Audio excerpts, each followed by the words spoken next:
오늘도 하나님 말씀 앞에 서게 되어 여러분 모두 주의 이름으로 축복합니다.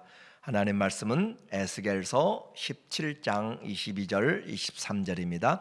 주 여호와께서 이같이 말씀하시되 내가 백향목 꼭대기에서 높은 가지를 꺾어다가 심으리라.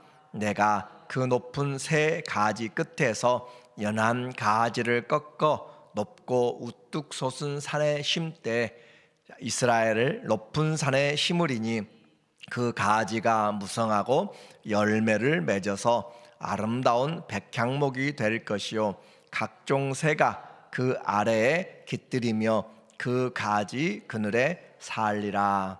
아멘.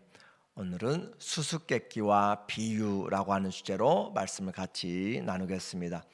우리는 성경에서 우리가 알고 있는 내용만 전하는 것이 아니라 또 그 알고 있는 것들을 더 정확하게 전하기 위해서 때로는 비유를 사용하기도 합니다. 수수께끼와 비유라고 이야기했는데 우리가 잘 아는 내용들을 통하여서 그 의미를 정확하게 전달하기 위하여서 사용하는 것이고 때로는 그 말씀을 또 깨닫지 못하도록 하기 위해서도 하는 것이에요. 그래서 우리는 성경을 보면서 하나님의 의도를 잘 보아야 돼요. 이 에스겔을 우리가 보면서 에스겔은 여러 가지 상징적인 행위뿐만 아니라 또 이야기들을 통해서 말합니다. 오늘도 우리에게 포도나무라고 하는 것을 통해서 이야기할 텐데 우리는 이미 15장에서 불이 탄 포도나무를 보았어요. 포도나무는 아무것도 제대로 쓸 수 있는 것이 없습니다. 열매 외에는 못으로도 쓸 수 없을 정도로 그렇게 약한데 그러나 그 포도나무가 불이 타버렸으면 더 이상 아무 말을 할 수가 없어요. 그런데 그것이 바로 유다를 심판하시는 유다를 하나님이 표현하는 것이 바로 불탄 포도나무였습니다. 또 16장에서는 결혼의 비유를 통하여서 정말 고아와 같이 날 때부터 버려지고 핏덩이로 그렇게 죽을 수밖에 없는데 탯줄도 자르지 않은 그 어린아이를 데려다가 씻기고 또 입히고 먹이고 그렇게 하면서 그를 왕이 결혼하였던 그리고 왕비가 되도록까지 했는데 결국은 그 왕비가 여러 나라들과 음행함으로써 그가 버림을 받는 심판받는 이야기들을 했습니다.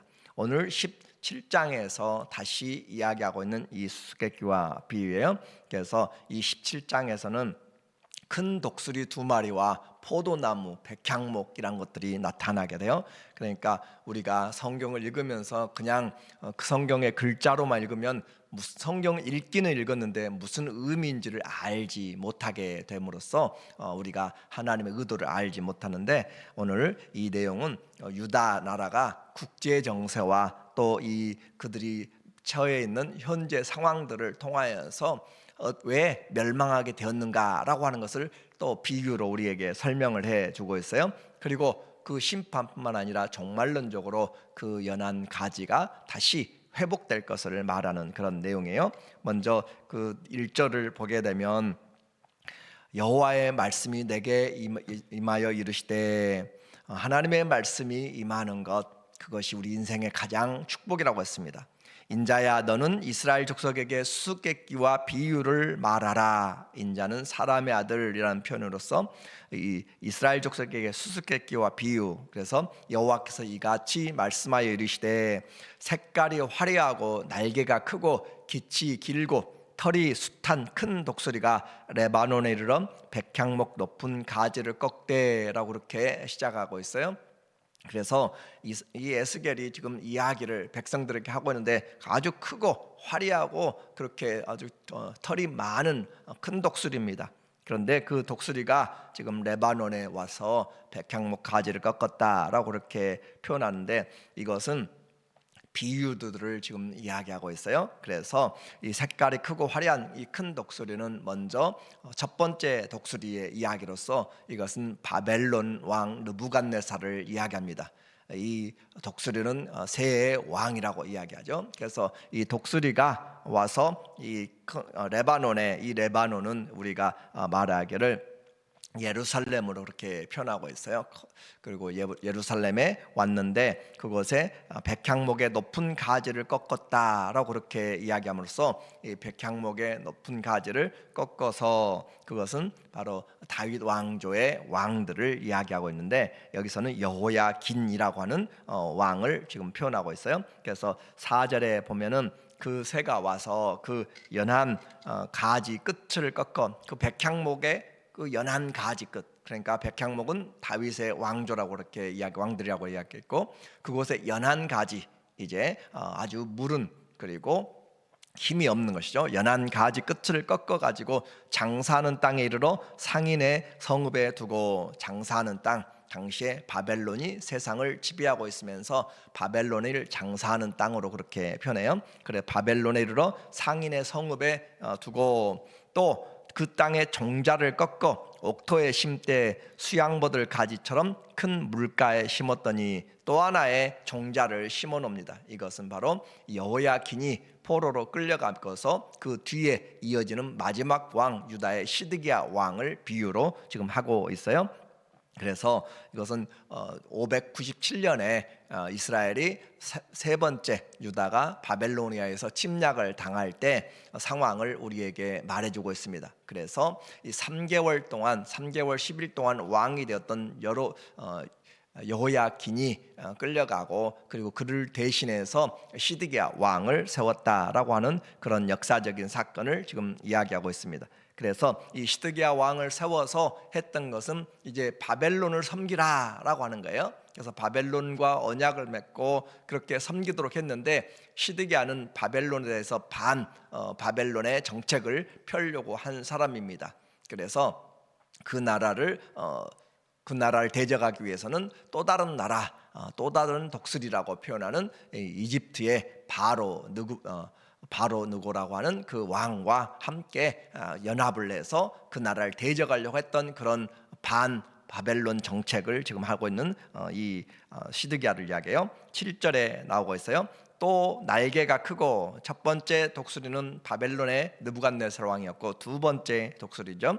또 날개가 크고 털이 많은 큰 독수리 하나가 있었는데 그 포도나무가 이 독수리에게 물을 받으려고 그 심어진 두둑에서 그를 향하여 뿌리가 뻗고 가지가 퍼졌도다. 그래서 그 가지 쪽으로 그 가지가 그 물 쪽으로 향하여서 이집트를 향하여서 시드기야가 모든 것들을 기울였던 것을 말하고 있어요. 그런데 볼지어다 그것이 심어졌으나 번성하겠느냐, 동풍이 부딪힐 때 아주 마르지 아니하겠느냐, 그 자라던 두둑에서 마르리라 하셨다 하라. 이 내용은 그렇게 포도나무가 그 독수리 또 다른 바벨론이 아닌 이집트로 그렇게 향하게 됐을 때 먼저 있던 그 바벨론의 큰 독수리가 가만히 있겠느냐 그 말이에요. 그래서 그 포도나무를 해치고 그 모든 것을 다 뿌리채 뽑아버리지 않겠느냐. 그러면 이제 10절이죠. 볼지다 그것이 심어졌으나 번성하겠느냐 그 말이에요. 그렇게 바벨론이 다 뒤집고 그들을 심판할 텐데 그 지금 시드기야 유다가 그들이 일어나겠느냐 그렇게 말씀을 하고 있는 거죠. 그래서 이 오늘 본문 17장에서는 다행히 1장 1절부터 10절까지는 이 비유, 큰 독수리 두 마리와 포도나무의 비유를 이야기하고 백향목의 비유를 이야기하는데 그 비유 내용을 11절부터 21절까지 비유를 해석해 주고 있기 때문에 우리에게는 틀린 내용이 전혀 없이 아주 정확하게 해석할 수가 있어요. 그래서 이 해석을 보면서 15절에 보면은 그가 사절을 애굽에 보내, 이제 시드기야 왕이 사절을 애굽에 보내 말과 군대를 구함으로 바벨론 왕을 배반하였으니 형통하겠느냐, 이런 일을 행한 자가 피하겠느냐, 언약을 배반하고야 피하겠느냐. 바벨론 왕과의 언약을 맺었고 그 바벨론 왕이 시드기야에게 왕위를 준 것이죠. 그런데 시드기야 왕은 더 이상 그를 원치 않고 배반하였고, 그런데 문제는 이 이집트라고 하는 이집트라고 하는 그 왕도 그것도 이 시드기야를 도와줄 수가 없다라고 하는 거죠. 이미 우리가 역사적으로 본 것처럼 609년부터 605년 사이에 갈그미스에서 이 전쟁이 있었는데 그곳에서 바벨론에게 이집트의 왕 바로 느고가 지게 됨으로써 정세가 세계 패권이 바꿔지게 되었기 때문에 이 이집트는 그 후로 일어나지도 제대로 못하고 하는 그런 이빨 없는 호랑이가 된 상태인 것이에요. 그래서 다른 선지자들은 부러진 갈대다, 그 갈대를 의지하게 되면 손만 상하게 된다라고 그렇게 표현하는 이집트가 되었습니다.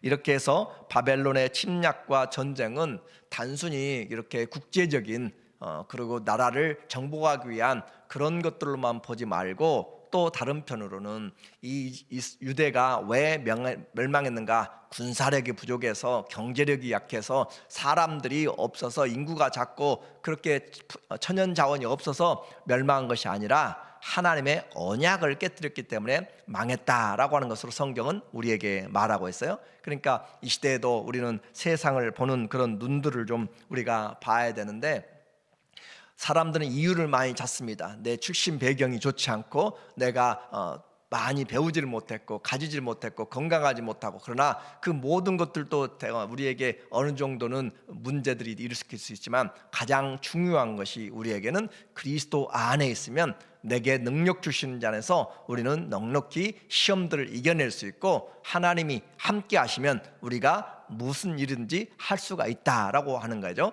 그래서 믿음은 세상을 이기는 것이고, 믿음은 우리의 장벽들을 깨뜨리는 것이고, 믿음은 환경들을 이겨나가는 것이에요. 그러므로 그리스도 안에 있는 그 믿음이 우리를 넉넉히 세워나가는 것이다. 그렇게 해서 하나님의 언약을 깨뜨린, 그리고 19절에 보게 되면 그러므로 주 여호와의 말씀이니라, 내가 나의 삶을 두고 맹세하노니 그가 내 맹세를 업신여기고 내 언약을 배반하였은즉 내가 그 죄를 그 머리에 돌리되. 여기서는 두 가지의 의미를 우리가 알 수 있는데, 하나의 언약을 어겼다라고 하는 것은 보통 사람들이 당대에 언약을 맺을 때는 그냥 하지 않습니다. 말로만 언약하면 무슨 필요가 있어요? 그래서 그들이 믿고 있는 신의 이름으로 저주를 하게 되고 신의 이름으로 맹세를 하게 돼요. 그러니까 만약에 네가 이것을 어기게 되면 안 된다라고 할 때 당신이 믿는 그 신의 이름으로 언약을 하고 그렇게 하는 것이죠. 그래서 그래, 당신이 크리스찬이야? 그러면 그 하나님의 이름으로 한번 해봐 라고 하는 것처럼 그렇게 해서 하나님의 이름으로 언약을 맺었고, 또 하나는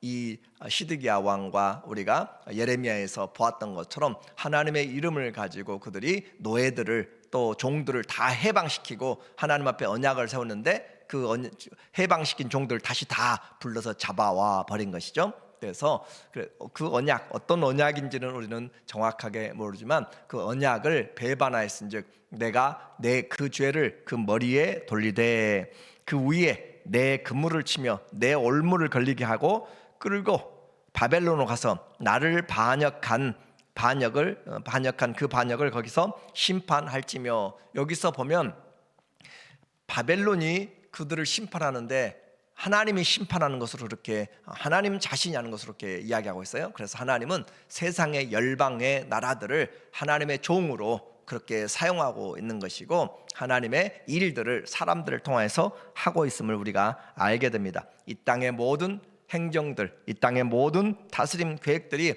바로 만국을 통치하시고 열방의 주권자 되시는 하나님이 행하시는 일이다라고 하는 것을 우리에게 이제 말씀하고 있어요. 그래서 우리의 오늘 본문에서도 분명하게 어떤 세계적인 정세나 그 모든 것들도 우리에게 중요하지만, 가장 중요한 것은 그 세계적인 정세들을, 환경들을 이끌어 나가시는 분이 바로 만왕의 왕, 만주해 주신 하나님인 것을, 그리고 그 하나님께 충성될 때 하나님의 삶의 지경들을 넓혀주시고 하나님이 형통케 하시는 은혜들을 우리에게 말합니다. 그리고 서로 그 일들이 세상적으로 잘 되어지지 않을지라도 주님과 함께하는 일들에는 그것이 바로 축복이다라고 하는 거예요. 주를 위해서 고난 당하는 것도 유익이다라고 하는 것이죠. 새벽을 깨워서 기도하고 또 날마다 기도하고 하는 것들 쉽지 않아요. 그러나 그 기도가 어떤 기도인가 중요한 것이죠. 그리스도인도 새벽에 예를 들어서 기도를 해요. 그러나 또 불교에서도 사람들도 새벽에 그렇게 기도를 해요. 이스마엘의 그 후손들 무슬림의 사람들도 5번씩 하루에 그렇게 6시, 9시, 12시, 3시, 6시 그렇게 어디서 있든지 시간에 맞춰서 그들의 메카를 향하여서 절을 하고 기도를 한다고 그렇게 알고 있잖아요. 그런데 다 같이 새벽을 깨우고 다 같이 기도한다고 해서 그것이 응답되는가 아니란 말이에요. 참되신 하나님 앞에 기도하는 것이고, 그리고 와서 우리가 기도할 때 어떤 마음으로 하는가, 하나님 앞에 귀한 시간을 내서 마음을 쏟고 하나님 앞에 기도하고 나갈 때 중심을 보시고 통회하고 참여하는 그런, 나는 하나님이 안 계시면 할 수가 없습니다. 오늘도 내 힘으로 살아가는 것이 아니에요. 하나님이 주신 힘으로 살아가는 것이지 주님이 주신 그 은혜를 우리가 잊어버리면 안 되는 것이에요. 내가 강할 때도 겸손하게, 또 힘이 없을 때도 낙심하지 말고, 왜냐하면 하나님이 우리의 주권자가 되시기 때문에 그래요. 이제 하나님이 이 포로된 백성들을 다시 일으키십니다. 망해버리고 심판당하고 그렇게 했던, 거기서 심판하는데 은혜의 하나님, 신실하신 하나님은 22절에서 우리에게 말하기를, 주 여호와께서 이같이 말씀하시되 내가 백향목 꼭대기에서 높은 가지를 꺾어다가 심으리라. 내가 그 높은 새 가지 끝에서 연한 가지를 꺾어 높고 우뚝 솟은 산에 심되. 이것은 종말론적으로 메시아를, 하나님의 종을 세워서 하나님이 구원의 은혜를 베푸실 것을 이야기하고 있어요.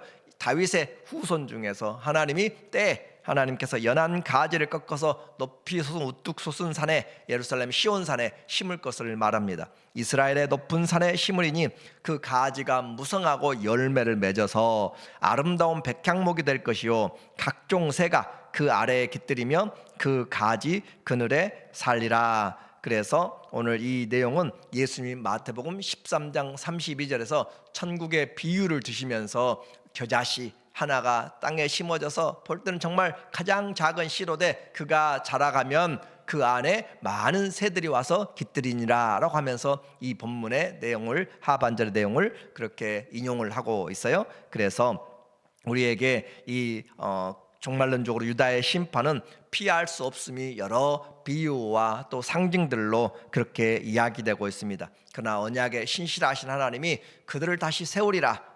어제도 그 16장에서 하나님이 다시 그 예루살렘과 또 소돔과 또 사마리아를 회복시키리라 라고 이야기하신 것처럼 오늘도 하나님은 이 일들을 끊어지지 않는 새 언약으로 인도하셔서 하나님 앞에서 교만한 자를 낮추시고 하나님이 은혜를 베풀어 주시는 그런 내용이죠. 24절에 보니까 들의 모든 나무가 나 여호와는 높은 나무를 낮추고 낮은 나무를 높이며 푸른 나무를 말리고 마른 나무를 무성하게 하는 줄 알리라. 나 여호와는 말하고 이루느니라. 이것이 핵심이에요. 나 여호와는 말하고 이루느니라. 하나님은 없는 일들을 그냥 갑작스럽게 그때그때 계획에 따라서 만들어내는 것이 아니고, 전능하신 하나님, 영원부터 영원까지의 하나님의 뜻을 이루기 위해서 말씀하시고 이루시고